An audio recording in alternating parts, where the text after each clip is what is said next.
नमस्कार, मैं हूं पूजा। बिहार न्यूज में आपका स्वागत है। आज है 9 मार्च, दिन रविवार। खबरों की ओर बढ़ने से पहले एक नजर सुर्खियों पर।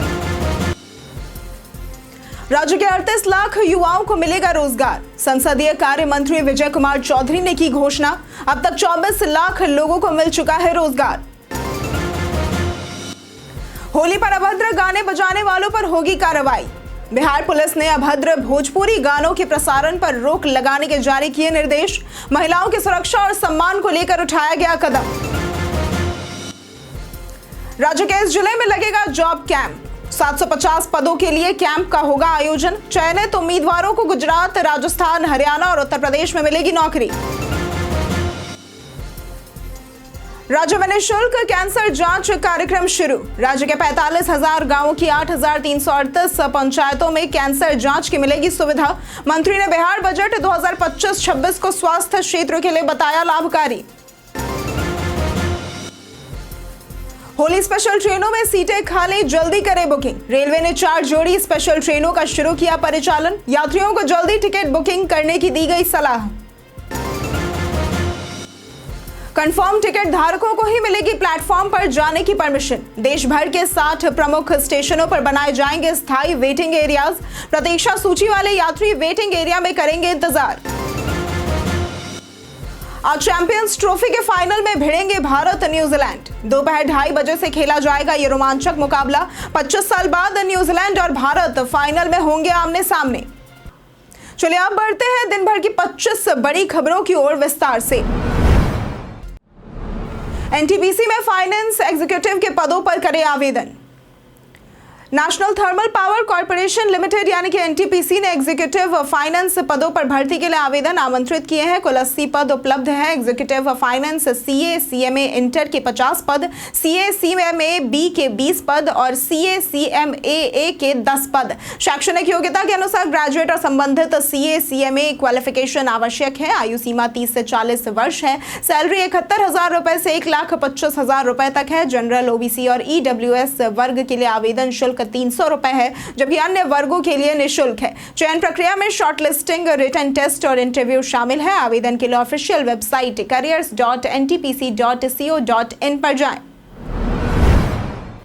आज चैंपियंस ट्रॉफी के फाइनल में भिड़ेगी भारत न्यूजीलैंड।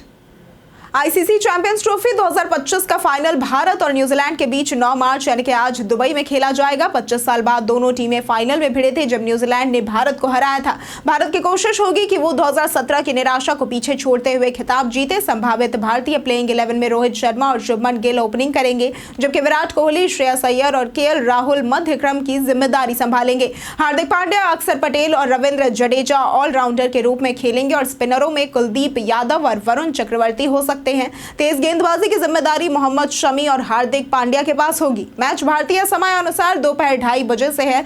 टॉस 2 बजे होगा। ये मुकाबला आप sports 18 network, star sports Hindi, DD sports पर भी देख सकते हैं। वहीं फोन पर जियो हॉटस्टार पर इसकी लाइव स्ट्रीमिंग भी उपलब्ध होगी। आपको क्या लगता है आज के मैच में कौन सी टीम जीत हासिल कर ट्रॉफी अपने घर लेकर जाएगी, भारत या फिर न्यूजीलैंड? राज्य के 38 लाख युवाओं को मिलेगा रोजगार। विधानसभा चुनाव से पहले सरकार 38 लाख युवाओं को रोजगार देने का लक्ष्य पूरा करेगी, जिसकी घोषणा संसदीय कार्य मंत्री विजय कुमार चौधरी ने की। उन्होंने बताया कि मुख्यमंत्री नीतीश कुमार ने पहले के 10 लाख रोजगार के लक्ष्य को बढ़ाकर 38 लाख कर दिया है, जिसमें अब तक 24 लाख लोगों को रोजगार मिल चुका है। सरकार स्वरोजगार के लिए मुख्यमंत्री उद्यमी योजना जैसी योजनाएं चला रही है। वहीं औरंगाबाद के रफीगंज में छात्र राजद के कार्यक्रम में तेजस्वी यादव के 10 लाख नौकरियों के वादे और माई बहन योजना के तहत 2500 रुपए देने की घोषणा पर चर्चा हुई। कार्यक्रम में रोजगार, पेंशन और छात्र संवाद जैसे मुद्दों पर विस्तार से विचार विमर्श भी हुआ। होली पर अभद्र गाने बजाने वालों पर होगी कार्रवाई। बिहार पुलिस ने होली के मौके पर अभद्र भोजपुरी गानों के प्रसारण पर रोक लगाने के लिए सख्त निर्देश जारी किए हैं। सार्वजनिक स्थलों, बसों, ट्रकों और ऑटो रिक्शा में ऐसे गाने बजाने पर कानूनी कार्रवाई की जाएगी। पुलिस मुख्यालय के अनुसार ये गाने महिलाओं की सुरक्षा और सम्मान को ठेस पहुंचाते हैं और बच्चों पर नकारात्मक प्रभाव भी डालते हैं। पुलिस को विशेष अभियान चलाकर ऐसे मामलों की पहचान करने और भारतीय न्याय संहिता की धारा 296/79 के तहत FIR दर्ज कर कड़ी कार्रवाई करने का निर्देश दिया गया है। सभी पुलिस अधिकारियों को इस संबंध में अपनी रिपोर्ट मुख्यालय को भेजने के आदेश भी दिए गए हैं। बिहारी पहचान में आज बात होगी जगजीवन राम की। बिहारी पहचान में आज हम बात करेंगे जगजीवन राम की, जिनका जन्म 5 अप्रैल 1908 को आरा जिला के शाहबाद जिले के मुख्यालय आरा के पास चंदवा गांव में हुआ था। ये एक भारतीय स्वतंत्रता सेनानी और राजनेता थे, जिन्हें बाबूजी के नाम से जाना जाता है। वे भारतीय इतिहास में सबसे लंबे समय तक सेवा देने वाले केंद्रीय कैबिनेट मंत्री थे। उन्होंने भारत पाक युद्ध 1971 के दौरान रक्षा मंत्री के रूप में अहम भूमिका भी निभाई थी, जिससे बांग्लादेश का निर्माण हुआ था। कृषि मंत्री के रूप में उन्होंने हरित क्रांति और खाद्य संकट समाधान में योगदान दिया। 1935 में उन्होंने all India depressed classes league की स्थापना की और 1946 में अंतरिम सरकार के सबसे कम उम्र के मंत्री बने। आपातकाल के बाद उन्होंने कांग्रेस छोड़ी और जनता पार्टी से जुड़कर उप प्रधानमंत्री बने। 1981 में उन्होंने कांग्रेस की स्थापना की। कंफर्म टिकट धारकों को ही मिलेगी प्लेटफॉर्म पर जाने की परमिशन। रेल मंत्री अश्विनी वैष्णव की अध्यक्षता में हुई बैठक में देश भर के 60 प्रमुख स्टेशनों पर स्थायी वेटिंग एरियाज बनाने का निर्णय लिया गया। इनमें पटना, आनंद विहार, नई दिल्ली, वाराणसी, सूरत, उधना और अयोध्या शामिल है। यात्रियों को प्लेटफॉर्म पर केवल ट्रेन आने पर ही जाने की अनुमति मिलेगी। कंफर्म टिकट धारकों को सीधे प्लेटफॉर्म पर जाने दिया जाएगा, जबकि प्रतीक्षा सूची वाले यात्री वेटिंग एरियाज में ही रुकेंगे। भीड़ नियंत्रण के लिए चौड़े फुट ओवर ब्रिज, सीसीटीवी कैमरे और वॉर रूम बनाए जाएंगे। केवल अधिकृत कर्मियों को स्टेशन में प्रवेश मिलेगा। प्रमुख स्टेशनों पर वरिष्ठ अधिकारी निदेशक के रूप में तैनात होंगे, जो टिकट बिक्री समेत स्टेशन संचालन का प्रबंधन करेंगे। बिहार के गया जिले को स्मार्ट शहर बनाने पर दिया जाएगा जोर। नगर निगम की स्टैंडिंग कमेटी ने वित्तीय वर्ष 2025-26 के लिए 6.25 अरब रुपए का बजट पारित किया, जिसमें 2.97 लाख रुपए लाभ का अनुमान है। इस बजट में शहर के विकास, स्मार्ट सिटी परियोजनाओं, स्वच्छता, जलापूर्ति, शिक्षा और स्वास्थ्य सेवाओं पर विशेष ध्यान दिया गया है। प्रमुख कार्यों में सड़क, गली नाली का निर्माण, गोलंबरों का सौंदर्यीकरण, पुस्तकालयों और सामुदायिक भवनों का निर्माण शामिल है। 2400 नए आवास निर्माण, रोजगार प्रशिक्षण, बाजार स्थलों की स्थापना और वृद्धा आश्रम के संचालन का भी प्रावधान है। इसके अलावा street light, high mast light, bus अड्डे, पानी टैंकर, जनरेटर और सफाई उपकरणों की खरीद का प्रस्ताव भी बजट में शामिल है। राज्य में निःशुल्क कैंसर जांच कार्यक्रम शुरू। बिहार के स्वास्थ्य मंत्री मंगल पांडे ने निःशुल्क ग्रामीण कैंसर जांच कार्यक्रम का शुभारंभ किया, जिससे राज्य के 45,000 गांवों की 8,387 पंचायतों में कैंसर जांच की सुविधा मिलेगी। राज्य के 6 जिलों पटना, मुजफ्फरपुर, गया, दरभंगा, पूर्णिया और भागलपुर में डे केयर कीमोथेरेपी सेंटर संचालित है, जबकि IGIMS, PMCH, एम्स पटना और होमी भाभा कैंसर अस्पताल में रेडियोथेरेपी की सुविधा उपलब्ध है। मंत्री ने बिहार बजट 2025-26 को स्वास्थ्य क्षेत्र के लिए लाभकारी बताते हुए कहा कि 20,335 करोड़ रुपए का प्रावधान स्वास्थ्य सुविधाओं को मजबूत करेगा। बेगूसराय में कैंसर अस्पताल की घोषणा को भी उन्होंने सराहनीय बताया। ACS सिद्धार्थ ने महिला शिक्षिकाओं को दिया विशेष संदेश। अंतर्राष्ट्रीय महिला दिवस के अवसर पर शिक्षा विभाग के अपर मुख्य सचिव S सिद्धार्थ ने महिला शिक्षिकाओं को विशेष संदेश दिया। उन्होंने शिक्षिकाओं को प्रेरक व्यक्तित्व बताते हुए उनके समर्पण, संघर्ष और सृजनात्मकता को सराहा। उन्होंने कहा कि शिक्षिकाएं अपने छात्रों को केवल पाठ्यक्रम ही नहीं, बल्कि अनुशासन, आत्मनिर्भरता, नेतृत्व और नैतिकता का भी पाठ पढ़ाती हैं। उनके धैर्य, नेतृत्व क्षमता और प्रबंधन कौशल की प्रशंसा करते हुए उन्होंने कहा कि सीमित संसाधनों में भी शिक्षिकाएं बच्चों को सर्वश्रेष्ठ शिक्षा देने का प्रयास करती हैं। बिहार की बदलती शिक्षा व्यवस्था में उनकी भूमिका को अत्यंत महत्वपूर्ण बताते हुए उन्होंने शिक्षिकाओं के समर्पण को नमन किया और उनके उज्जवल भविष्य की कामना की। राशन कार्ड से पाएं इन सरकारी योजनाओं का लाभ। भारत सरकार देश के निम्न वर्ग के नागरिकों को सहायता देने के लिए कई योजनाएं चलाती है। इन योजनाओं के तहत सरकार मुफ्त राशन, फ्री गैस कनेक्शन, फसल बीमा और लोन सब्सिडी जैसी सुविधाएं प्रदान करती है। मुफ्त राशन योजना के तहत 90 करोड़ से ज्यादा लोगों को गेहूं, दाल, चना, चीनी, नमक, तेल, आटा और मसाले जैसी चीजें दी जाती हैं। राशन कार्ड के माध्यम से प्रधानमंत्री उज्ज्वला योजना के तहत गैस सिलेंडर भी प्राप्त किया जा सकता है। इसके अलावा किसान फसल बीमा, फ्री सिलाई मशीन, किसान सम्मान निधि और आवास योजना जैसी योजनाओं का लाभ भी राशन कार्ड धारक उठा सकते हैं, जिससे उनकी जीवन शैली में सुधार होता है। राज्य के इस जिले में लगेगा 750 पदों के लिए विशेष जॉब कैंप। श्रम संसाधन विभाग बिहार सरकार के तहत अवर प्रादेशिक नियोजनालय दरभंगा द्वारा आमधेन प्राइवेट लिमिटेड और क्वेस्ट कॉर्पोरेशन लिमिटेड के माध्यम से 11 से 29 मार्च तक विभिन्न प्रखंडों में जॉब कैंप आयोजित किए जाएंगे। आमधेन प्राइवेट लिमिटेड की कैंप में 18 से 45 वर्ष और क्वेस्ट कॉर्प लिमिटेड के कैंप में 18 से 30 वर्ष के अभ्यर्थी भाग ले सकते हैं। 750 पदों पर भर्ती के लिए 8वीं, 10वीं, 12वीं, ITI, डिप्लोमा या फिर स्नातक उत्तीर्ण पुरुष अभ्यर्थी पात्र हैं। वेतन 12,000 से 32,000 रुपए तक होगा। चयनित उम्मीदवारों को गुजरात, राजस्थान, हरियाणा और उत्तर प्रदेश में नौकरी मिलेगी। इच्छुक अभ्यर्थियों को आवश्यक दस्तावेजों के साथ उपस्थित होना होगा। ये कैंप निःशुल्क है। पटना में दीघा से गांधी मैदान तक बनेगा ग्रीन कॉरिडोर।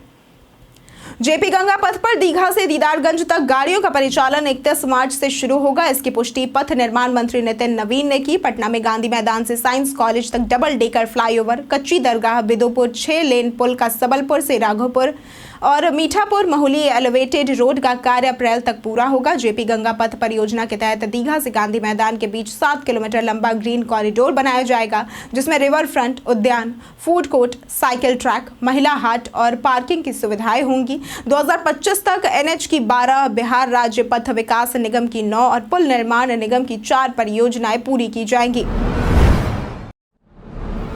होली स्पेशल ट्रेनों में सीटें खाली, जल्दी करें बुकिंग।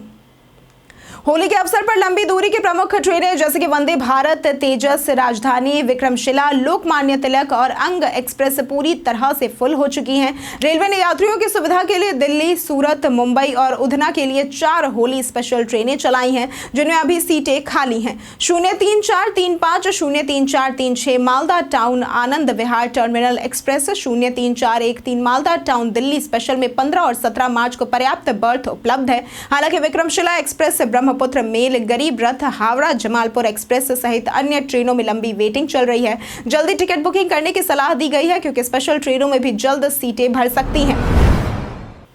जाने व्हाट्सएप अकाउंट हैकिंग से बचने के तरीके। व्हाट्सएप एक पॉपुलर मैसेजिंग ऐप है जिसमें कई लोगों की सीक्रेट चैट्स, फोटोज और वीडियो सेव होती हैं।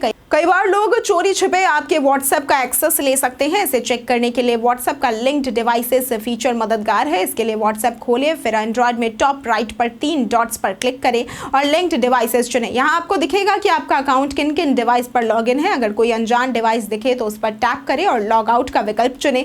लॉग आउट से पहले स्क्रीनशॉट लेना ना भूलें, ताकि जरूरत पड़ने पर शिकायत दर्ज कर सके। इस आसान ट्रिक से आप अपनी चैट्स को सुरक्षित रख सकते हैं। जानिए कैसा रहेगा बिहार के मौसम का मिजाज। मौसम विभाग के अनुसार अगले 48 घंटों के दौरान राज्य में अनेक स्थानों के अधिकतम तापमान में 2 से 4 डिग्री तक वृद्धि होने की संभावना है, लेकिन कोई विशेष परिवर्तन की संभावना नहीं है। ज्यादातर प्रदेश का मौसम शुष्क रहने की संभावना है। राज्य का अधिकतम तापमान कुछ जिलों में 30 से 32 और कुछ जिलों में 32 से 34 डिग्री रहने की संभावना है। वहीं अगर बात करें न्यूनतम तापमान की, तो कुछ जिलों में 14 से 16 डिग्री और ज्यादातर जिलों में 16 से 18 डिग्री रहने की आशंका जताई गई है।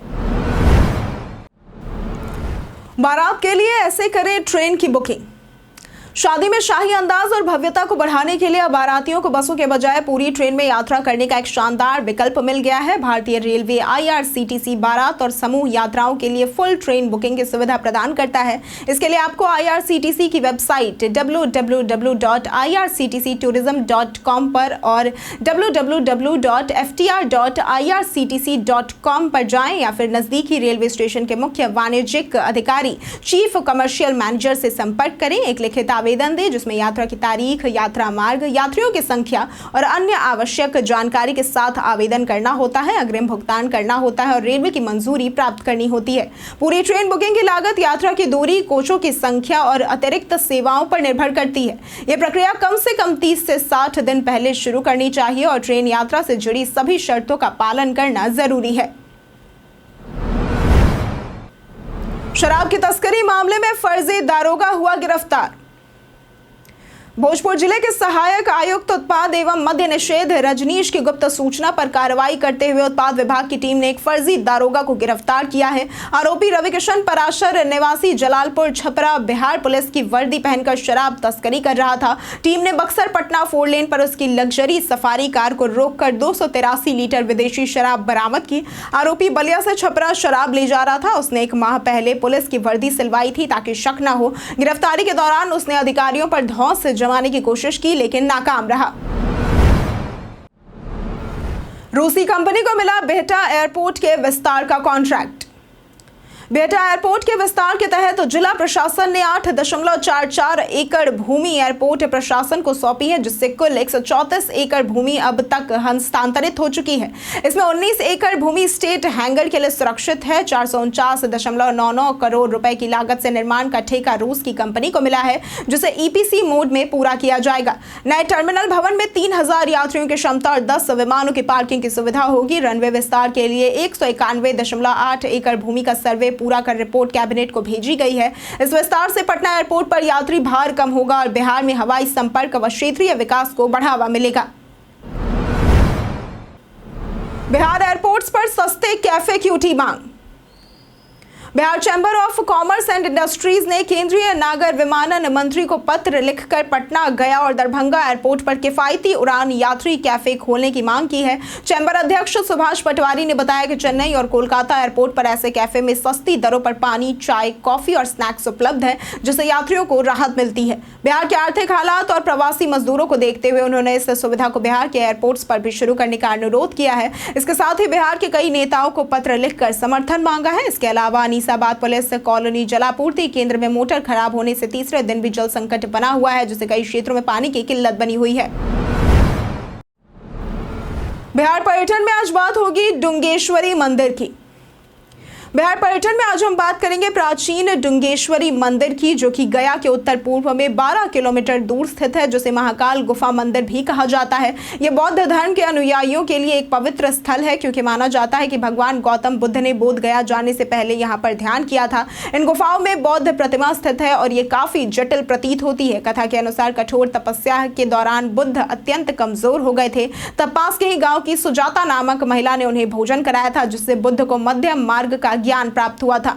यहाँ 2 छोटे मंदिर इस घटना की स्मृति में बनाए गए हैं। ये गुफाएं मूलतः हिंदू देवी डुंगेश्वरी से संबंधित है। महिला दिवस पर सीएम नीतीश ने लालू यादव पर साधा निशाना। पटना में अंतर्राष्ट्रीय महिला दिवस पर जेडीयू के प्रदेश कार्यालय में नारी शक्ति सम्मेलन का आयोजन हुआ, जिसका उद्घाटन मुख्यमंत्री नीतीश कुमार ने किया। उन्होंने महिलाओं को आगे लाने के लिए अपनी सरकार के प्रयासों का उल्लेख करते हुए पूर्व मुख्यमंत्री लालू प्रसाद यादव पर निशाना साधा। नीतीश कुमार ने कई महिलाओं को सम्मानित किया और कहा कि उनकी सरकार ने महिला सशक्तिकरण के लिए विशेष कार्य किए हैं। मंत्री विजय चौधरी ने बिहार को महिला दिवस के लक्ष्यों को पूरा करने वाला एकमात्र राज्य बताया और कहा कि महिला उत्थान में नीतीश कुमार के कार्यों का देश भर में अनुकरण किया जाता है। प्रदेश अध्यक्ष उमेश कुशवाहा ने इन कार्यों को घर घर पहुंचाने की बात कही। महिला दिवस पर तेजस्वी यादव ने बेटी योजना का किया ऐलान।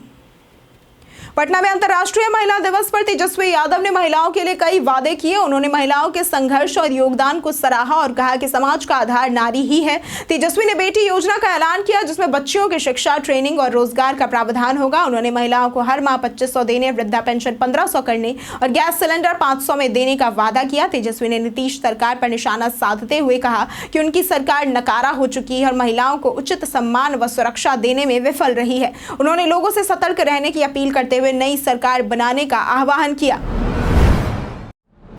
प्रशांत किशोर ने साधा मोदी नीतीश पर निशाना।